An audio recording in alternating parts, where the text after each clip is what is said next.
继续来看这个台中有民众真气愤，出面来指控，讲3年前伫咧丰原买预售厝，最近这个建商要来交厝，因签一份经证同意书。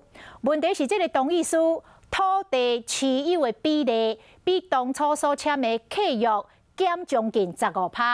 若是以当时的厝价来计算，因的损失将近100万。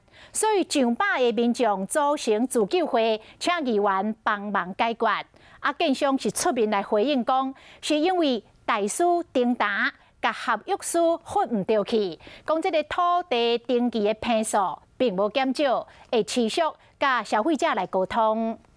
你不签就没有办法申请门牌，那我就没有办法交屋给你们。第二，你如果要跟我们来硬的，我们也奉陪，态度非常的恶劣。民众气不不指控建商，讲3年前买预售屋，但到即马要交厝啊，建商爱因签土地持有变更同意书，不过顶面含买预售屋当时签的买卖契约，约定的土地持有比例求追要15%。他应该要退给我们70-80万左右。我会问他说，那请问一下，你们公司对于找补这方面有没有什么样的方案？他说没有。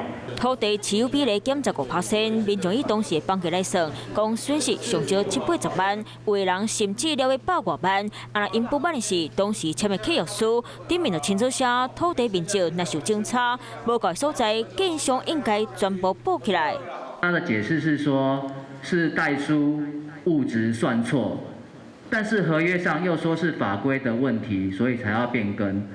这部分建商说法很矛盾，也不做解释。民众控诉的建案就在台中丰原，可以看到现场预售屋已经盖好了，共有257户，但是建商要准备交屋了，却因为土地持有变更和消费者产生纠纷。建商无要补起来，正跑为住户发起自救会，甲议员申请。对这件代志，建商出面回应。卖你的时候的总基地面积，跟我现在要去跟政府登记的总基地面积，并没有短少，所以其实并不会对他们的所谓的持分权利造成短少。建商讲是代书算唔对，土地面积计算应该爱是自建物加车位加公设面积，不过无设立算作自建物加公设加公设，强调登记变数无减少，因所落来卖继续和消费者来抢。